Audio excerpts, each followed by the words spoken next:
එසේම ආයතන 12හි මන ධර්ම ලෙස ගත් විට මන ලෙසත් ධර්ම ලෙසත් වෙන් කළ විට මන යන්නටත් ධර්ම යන්නටත් ධර්ම යන කොටසට අයත් වන දේ පිළිබඳව දිගු පැහැදිලි කිරීමක් කරන්න කියලා මේ ඉල්ලීමක් කරන්නේ. ඉතින් හොඳයි මේව දැනගත යුතු ඕන හරිය. මන මොනවද ධර්ම මොනවද කියන කාරණේ. දැන් මන කියන්නේ මොකද්ද හේතුඵලයක්. නැතුව හටගන්න එකක් නෙමෙයි. මන කියනකොට තියෙනවා මෙහෙම දෙයක්. ඇස කන දිව නාසය කය මන කියලා. මේ අධ්‍යාත්මික ඉන්ද්‍රිය හයක් හැදිනවා. මේක පෙර කරන ලද කර්මයක විපාකය. උපතර හේතු වෙච්ච කර්මයේ විපාක වශයෙන් මූලික ටික හට ගන්නවා. කර්ම විපාක. මෙන්න මේ හට ගන්න ටික තමයි මුල් කරගෙන. ප්‍රවෘත්ති වශයෙන් උත් මේවා හට ගන්නවා. කර්ම වශයෙන් ඉතලා ওই ටික හටගෙන හටගත්ත ටිකෙන් මේ සකස් වෙන ආකාරය. එතන මනයි ධර්මයි කියන දෙක. මනෝද්වාරය කියලා තියෙනවා. මනෝද්වාරය අසුරු කරගෙන හට ගන්නවා ධර්මයක් ඝට්ටණය වෙනවා. දැන් ඕක ඉස්සෙල්ලා තෝරා ගන්න ඕනේ. මනංච පටිච්ච ධම්මේච උප්පජ්ජති මනෝ විඥානං. ඔය સિદ્ધාන්තය. දැන් මොකද්ද මන? මොකද්ද ධර්ම? මන කියලා ඉස්සෙල්ලා කොටසක් හටගන්න ක්‍රමයක් තියෙනවා. ඒ හටගන්න ක්‍රමයේ තියෙන්නේ පටිසන්ධි වශයෙන් උපතර හේතු වෙන යම් භවයක චුත වෙලා නව භවයක පටිසන්ධියක් ගොඩ නැගෙන වෙලාවක් තියෙනවා. හැම සත්වයකට. මේ පටිසන්ධියක් හැදෙන වෙලාවේදී කර්ම නිමිති ගති නිමිති කියලා මේ කියන්නා වූ කාරණා තුනකින් මොනවා හරි Tamante දැනෙන්න පටන් ගන්නවා මරණාසන්න මොහොතක. මරණාසන්නකේ චුත වෙන මොහොතක. කිට්ටු වෙනකොට. මෙන්න මේ ඇති වෙන මානසිකත්වයේ නිසා ඒ මනස ගතියක් ඇති කර ගන්නවා. ගති පහළ වෙනවා. දැන් අපි හිතමුකෝ යම් කිසි කෙනෙක් පිහියෙන් අයින් දෙනවා මැවිලා පේනුණා. කර්ම නිමිත්ත මතු වෙලා එනවා.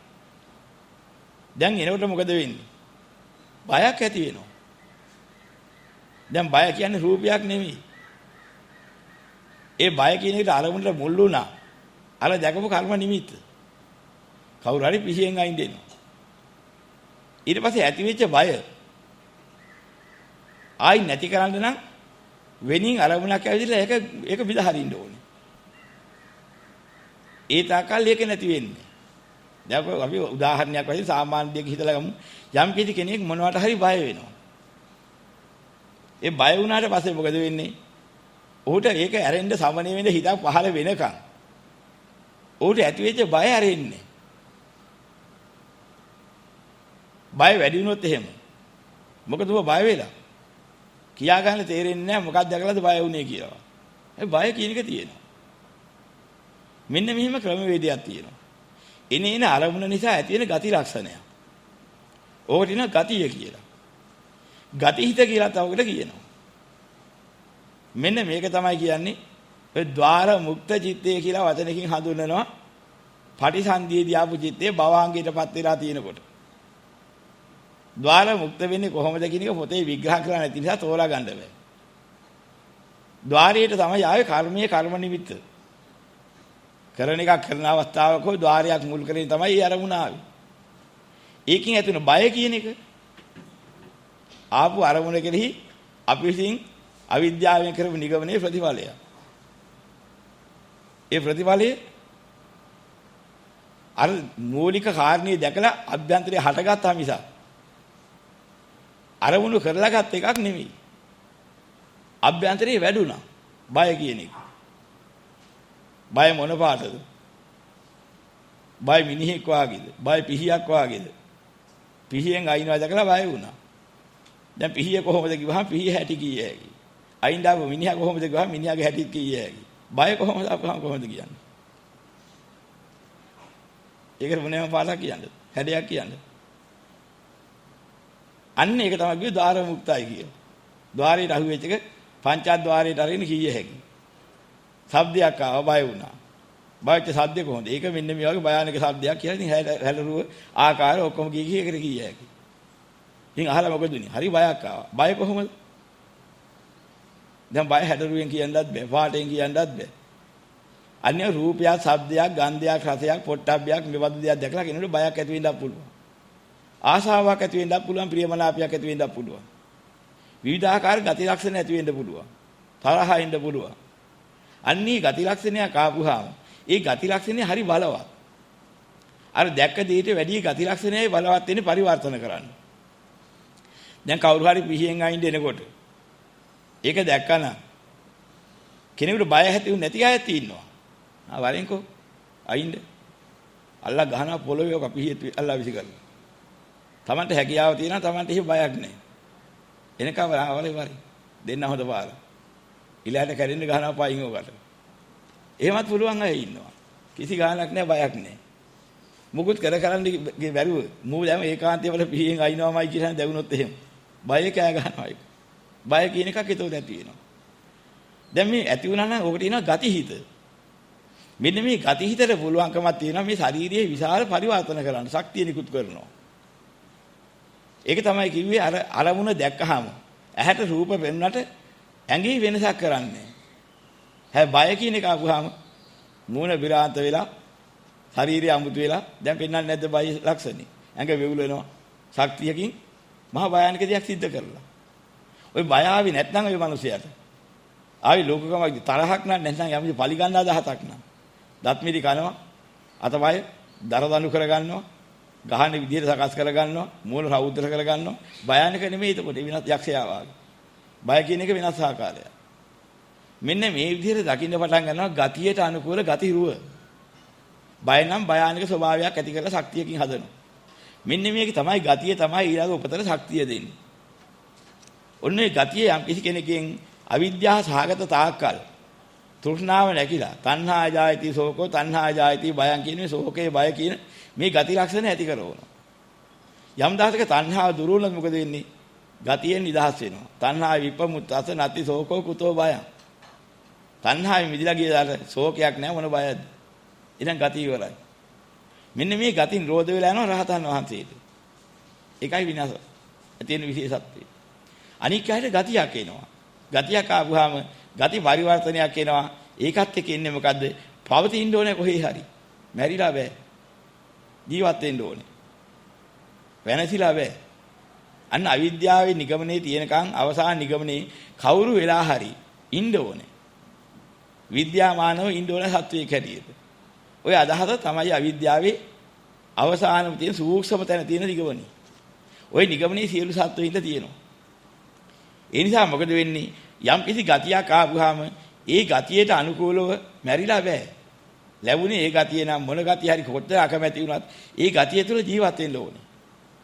බය වෙලත් කෑ ගහන්නේ අනේ මාව මරන්න එපා. මට හරි බයයි. මාව මරන්න එපා.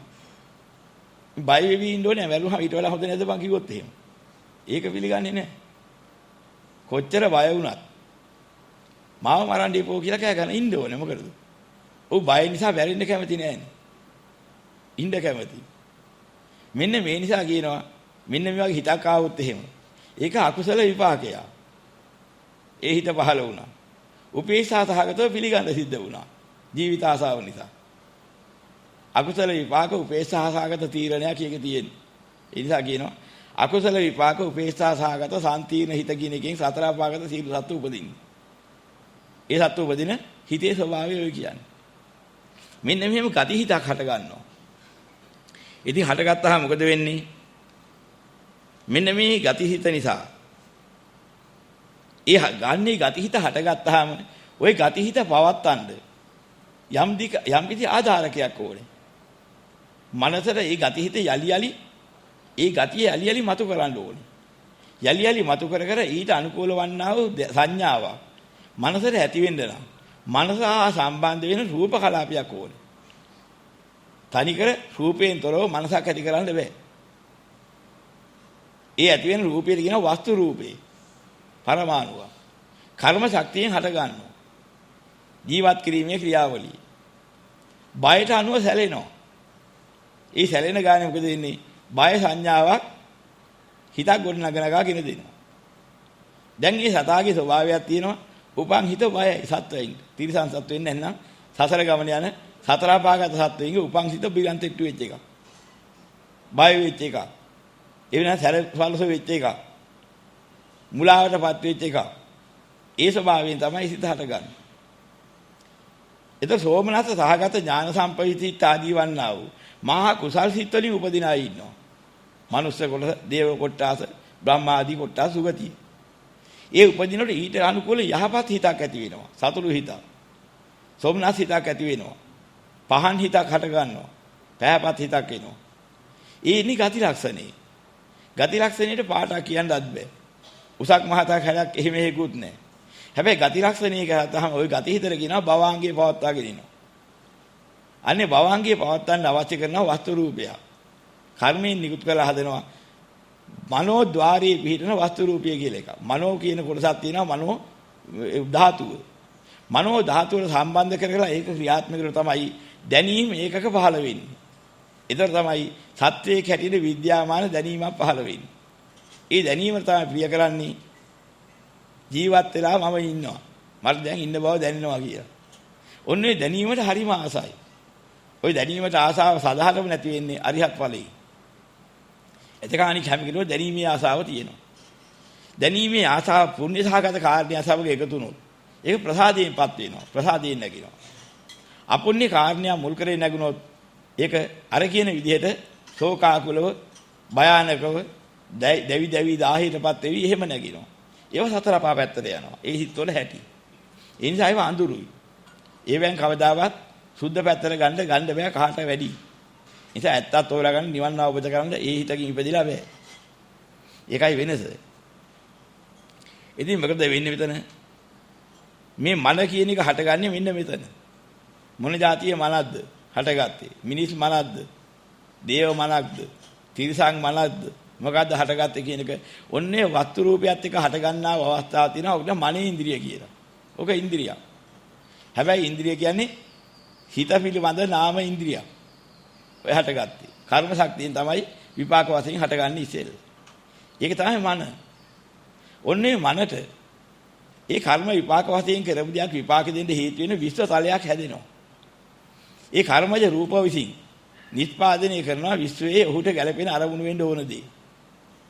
අන්නේ සකස් වෙච්ච දෙයක් ওই මනට අරමුණු වෙන අවස්ථාවක් එනවා. ඒ ධර්ම කියලා කියනවා අන්නේ අතිසියුම් වේවට. අනිදස්සනං අප්පටිගං ධම්මායතන පරියාපන්න රූපං. ඒක දර්ශනීය කරන්නත් බෑ. ස්පර්ශ වෙන්නේ නැහැ ඇඟට එහෙම. ධර්මායතනෙටයි ඒක දැනෙන්නේ ස්පර්ශ වෙන්නේ. නේද මේ මන කියන ඉන්ද්‍රියට. එතකොට අපිට වෙන්නේ මොකද්ද? දැනෙන්න පටන් ගන්නවා. මොනවා හරි දෙයක් දැනෙනවා. බයක් දැනෙන්න පුළුවන්. ස්වභාවිකව තරහක් එන්න පුළුවන් නිතරම ඒ හිතක් එන්න පුළුවන් මතුවේවි. මොකද තරහෙන් ඉන්නේ නිතරම කියලා හෙව්වොත් කියන්න දෙයක්වත් නැහැ. හැබැයි නිකන් ශෝකාකුල බව තරහ සමහර අයගේ හිතවල තියෙනවා ස්වභාවයෙන්. සමහර කෙනෙක් හරි භයානක ගතියක් තියෙනවා. බයෙන් ඉන්නේ හැම වෙලෙම. මොකක්ද කියලා කිව්වම බය වෙන්නේ ඔච්චර.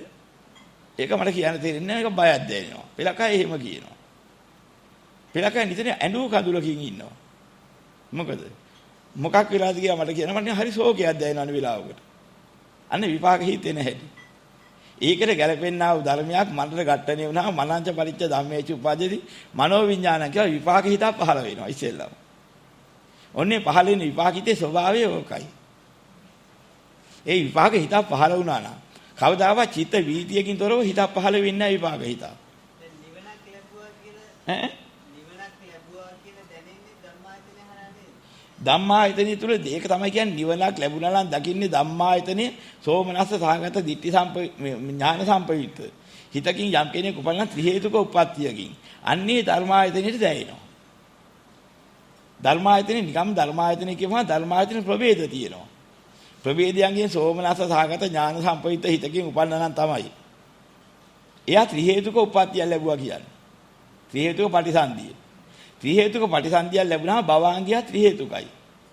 ඒතකොට ධර්මායතනියත් ඔහු පහළලා තියෙන ධර්මායතනෙට මන ආයතනෙ ත්‍රි හේතුකයි.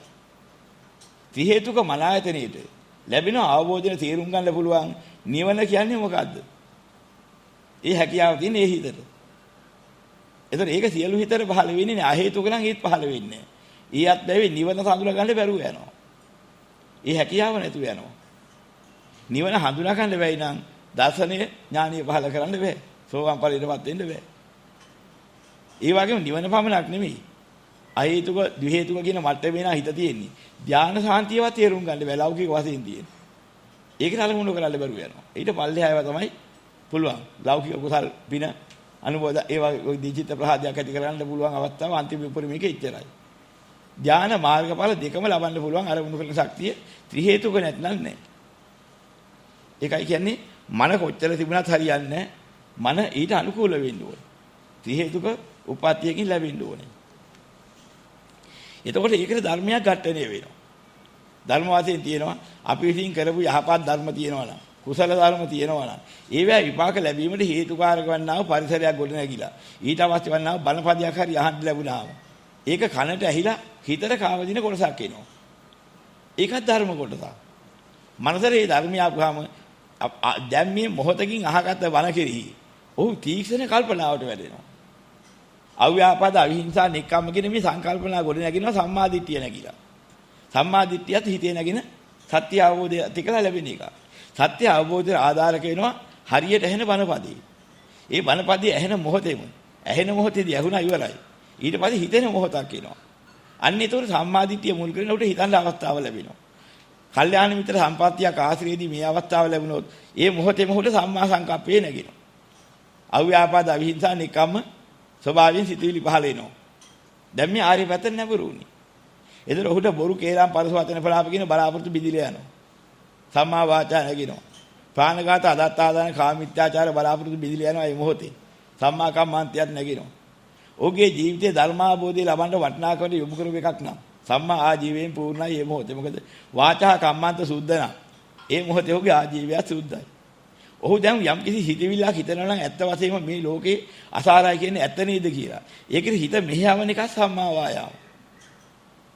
ඉතින් උපන් අකුසල් නූපදින්න, උපන් අකුසල් ගෙවෙන්න, නූපන් කුසල් උපදින්න, උපන් කුසල් වර්ධනය වෙන්න ඔය හිතවිලි මාත්‍රයේ හේතින උත්සාහය. සම්මා වායාම. ඒතර ඔහුට පේනවා ඇත්ත. මේ අනිත්‍යයි කියන එක ඇත්තනේ, දුක්ඛයි කියන එක ඇත්තනේ, අනාත්තයි කියන එක ඇත්තනේ. අපි මේ කරන කියමන් මෙන්න මේවා අසතියෙන් කරන ඒවානේ. මුට්ටා සතියෙන් කරන ඒවානේ. මෙන්න මේවානේ සම්මා සතියෙන් කෙරෙන්නේ කියලා සම්මා සතිය දකින්නවා. කාය වේදනා චිත්ත ධම්ම කියන හතරෙන්ම සම්මා සතියටයි මේවානේ කියලා වැටහෙන්න පටන් ගන්නවා. ඒතර ඔහු ළඟ ඇලීමයි ගැටීමයි දෙක තියෙන පසුකාලේ නැති නිසා යම් සමභාවයටපත් වෙනකොට කියන සම්මා සමාධිය ආවා. ඔන්නේ සම්මා සමාධියේදී සම්මා ඥානෙට පසුතලය හැදුණා. චතුරාර්ය සත්‍ය දැකලා අත්හැරිය යනවා අවිද්‍යාවෙන් බෙදෙච්ච හරියක් විද්‍යා සාමුලි ගැලවිලා ගිහිල්ලා විද්‍යා ඥානෙට පිළිවිවාම කියනවා සම්මා ඥාන පහළලා විමුක්තිය ලැබුණා නිදහස් වුණා. ඒතකොට දකින්නවා දැන් මට තිවිච්ච කෙලෙසියක් විදිලා ගියා. ආයෙ එන්නේ හේතු නැහැ. අත්හැරී ගියා නොවැළී ගියා සාන්තියටපත් වෙනවා. අන්න ඒක දැනගන්නවා සම්මා විමුක්තිය. විමුක්ති ඥාන දර්ශනේ පහළ වෙනවා ඔය විදිහට. ඔය ආර්ය මාර්ගයේ මොහොතකී වැඩෙන හැටි. බණ අහන වෙලාවේ. දකින්න ක්‍රමවේදය. ඉතින් ওই ක්‍රමයට ඔක තේරුම් ගන්න ඕනේ. ඉතින් බය හැම වෙලාවෙම ඇති වෙන්නේ අපි යම් කිසි ආකාරයෙන් කරපු ප්‍රවෘත්ති විපාකයක් එන්නත් පුළුවන් පරිසන්දි විපාකයක් ආවොත් එහෙනම් මන්ද බුද්ධිකේ කියලා උපදින්නේ. එයාට ඇති වෙන බය වෙනයි. ඒ කියන්නේ කටේ කෙල ටිකවත් හදාගන්න බැරි මන්ද බුද්ධිකයා නිතරම බයින් කෑ ගහන ඊ જાතියේ ඔය පොඩි ළමයි එහෙ වෙනවා නිකන් හරියට බය වෙලා කෑ ගහනවා මන්ද බුද්ධිකයි. ඒ උපතින්ම විපාකස්කන්ධ වශයෙන් ආපු කුසල විපාක උපේක්ෂාසහගත සම්තීන හිතකින් හිතකින් අහේතුක උප්පත්ති ලබනවා. එහෙම කෙනෙක්ගේ බය අරින්නත් බෑ. එයාට ජීවිතේ තියෙනකන් ඔහු ඉන්නේ එතන. ඒතර ඒ කියන එකේ නැහැ. සාමාන්‍යයෙන් නිතර බය වෙන අය ඉන්නවා. ප්‍රවෘත්ති විපාක වශයෙන් අනුන් බය ගන්න මේක විපාකේ Tamanට ඇවිදිලා. දැන් අපේ පුරුද්දක් තියෙනවා සත්තු බය ගන්නන්න. ඕම හැංගෙනවා රැකපි ගහපි. ඌ උඩ පැනලා කෑ ගහලා හැටි දාගෙන ඉහළ දුනා මෙහාට දුනා අපි hina වෙනවා. ඌට දරන්න බැරි බයක දුක් විඳිනවා. අපිට ඒක විහිළුවට කාරණයක්. දැන් මේ જાතිය පව් කරපුවා විපාක වශයෙන් ප්‍රවෘත්ති විපාක වශයෙන් අපිට එන විලාවක් එනවා. ආවට පස්සේ මොකද කරන්නේ? අරු බය ගන්නව. තවත් ඒකටම ගැලපෙන්න ආව මිනිස්සු දෙන්නේ කාර්යය දෙන්නේ කියලා හැතිලා කොයිද හරි බය ගන්නවා. අල්ලපියෝක. එළවි විහි. අල්ලපියේ. අර සතා බය ගන්නවා වගේම අපිට බය වෙන්නේ. ඕක කොහෙන් එන අල්ලපියෝ පැත්තෙන්. අයින්න නෙමෙයි විහිළුවක් හරි කළා කියන්නේ. ඔය ටික ඇති ජීවිතේට බය වෙවි ඉන්නේ. කර්ම විපාකේ. ඈ? ඔව්. ඉතින් මරන්නේ අනුන් මරන්න හැදුවා නම් ඒත් අපිට එනවනේ ඔක.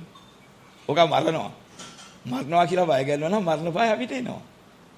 ඉතින් අපි ඉතින් ලෝක සත්‍යයට කවදා හරි මේ වගේ දේවල් කරපුවාම කර්ම විපාකයේ ඒ කරපු හැටියේ විපාකයක් විඳින්න අපි කරා එනවා. පුංචි වෙලාවයි ඒක කරන්නේ. අපි ජීවිත කාලයක් විඳිනවා. මේ කර්ම විපාකය වහම පුදුම දෙයක්. සුළු මොහොතක් කරව බය ගැන්නිල්ලක් මරණ බයක් කෙනෙකුට දුන්නා නම් ඕක විපාකෙන්න පටන් ගත්තට පස්සේ අපි අත්බැව කීයකින් ඕක කියලා ඉවර කරන්න දන්නේ. අපි සමහරව මුළු ජීවිත කාලේ ඉවරනකම බය ඉවර කරන්න බෑ. විපාක බය. අපි ඉතින්ම කාට හරි මොහොතක් බය ගන්න බෙකේ විපාකේ. දැන් මෙහෙම දේවල් අප්‍රමාණ කරනවා. සතුන්ට හිංසා කරනවා. සතු බය ගන්නනවා. මිනිස්සු බය ගන්නනවා. නැති අභූත චෝදනා නගනවා. මේ වගේ අපි සන්තෝෂ වෙනවා මේ අන්ට මොනවාරි කරදරයක් කරලා. මෙන්න මේ කරන එකක් ගානේ අපිට මොකද වෙන්නේ? අපේ කොටසට පිරෙනවා. කවදා හරි සසරේ උපදිනකොට ඒ જાති එකක් ලබන්නේ විපාක ස්කන්ධයක් වශයෙන් ලබන්නේ හිතින පාප කර්මයක්. සැස් වෙනවා. ඕක එනකොට අපිට ඕක විඳින්න සිද්ධ වෙනවා. ඉතින් අපි දැනගන්න ඕනේ. අපි අද වීත රාගී, වීත දෝෂී, වීත මොහි, බය නැති, තැති ගන්න නැති, පලායන නැති බුදු පියාණන් වහන්සේට ගරු කරලා නමස්කාර කරලා උන්වහන්සේගේ පිළිසරණ මටත් ලෝකෙටත් ලැබේවා. මාතින් යම් කිසි සත්‍යයකට බයක්, හිංගියක්, හිංසාවක් අනන්ත සංසාරේ වල මේ දක්වා සිද්ධ වුණා නම් අද මේ වීත රාගී, වීත දෝෂී, වීත මොහි බුදු පියාණන් වහන්සේට බය නැති, තැති ගන්න නැති, පලායන නැති බුදු පියාණන් වහන්සේට කරන ගෞරව සත්කාරිය මහා ආනිසංසය, මහා පුණ්‍ය කන්දරාව. මගෙන් අවිත අසාධාරණ වෙච්ච සීල සත්‍ය කොතන හිටියත් ඒ ඇයිත් ලැබිලා සුඛිතම විත්වා කියලා. මේ සෝමනස සහගත ඥාන සම්පවිත හිතකින් මේ අනුමෝදනාව කරන්න ඕනේ. මේක කවදා හරි දැනුවත් වෙච්ච දාට ඔහොම කරගෙන යනකොට තමන් කරගත්ත කර්ම වේගයේ ඉක්මවා යන සාන්තියක් වුන්ට ලැබුණ දාට බයි නිදහස් විපාකේ ඉවරයි ගෙවලා ඉවරයි මෙහෙමයි ගෙවා ගන්න. මේක විතර වෙන ක්‍රමයක් කොහෙවත් ඇත්තේ නැහැ. ඕකට මොනවා කරත් හරියන්නේ. කර්ම විපාකයේ ගෙවන්න තියෙන එකම ක්‍රමය බුද්ධ ශාසනයේ තියෙන පිළිසරණ බුදුන් දහම් සඟුන් සිහි කරලා ඒ ගුණයෙන් වඩලා ඒ තමන් කරගත පින තමන්ට යම් කිසි කරදරයක් එනවා නම් තමන් ඒ જાතියව කොල්ලා තියනවා කියලා යනුව දැනගෙන සතරේදී මගේ මේ බඳු කරදරයක් වෙච්ච සියලු සත්ත්වයින් කොතන හිටියත් මේ පින් ලැබිලා සුඛිතම විත වෙත්වා. ඒ බඳු බයෙන් නිදහස් වෙත්වා. කිසි දවසක සතෙකුට බයත් ඇති ගැනීමක් ඇති නොවේවා. මේ විදිහට අනුමෝදන් කරන්න දයානුකම්පාවයි. හදට එකඟව කරන්න ඕනේ. මෙහෙම කාලේ ඉතින් ඒක තමයි එකපාර කරන්න මේක තේරෙන්නේ නැහැ. කල්යාණ මිත්‍ර සම්පත්තියේ මෙහෙම අහනකොට Taman ඥාන සම්පවිතව දකින්න පටන් ගන්නවා ක්‍රමවේදී. වැටුණාට පස්සේ දැන් ඉතින් Tamanට අපූර්වට කරගෙන ගිය හැකියි. ඉතින් ඔහොම ඥාන සම්පවිතව කියලා ගෙන්නකොට ගෙවුනට පස්සේ මේ බුද්ධ ශාසනයේ පිළිසරණ හම්බ වෙනවා. වැඩි කල් යන ඉස්සෙල්ලා ඒක නිදහස් වෙන්නේ. එදාට වික්ෂිප්තතාවයේ බය තැති ගැනීම කම්පා ඔක්කොම ඉවරයි. ඕක එකම ක්‍රමයේ විචාරයි. අනික කිසිම ධර්මයක ඔය කියන ධර්මෙ පෙන්නේ හේතුඵල න්‍යාය නැහැ. හැකියාවක් නැහැ. මේ ධර්මයේ තියෙන වටිනාකම සාසනයේ තියෙන වටිනාකම නොහොම දෙයක්. ඔක තෝරා ගන්න ඕනේ.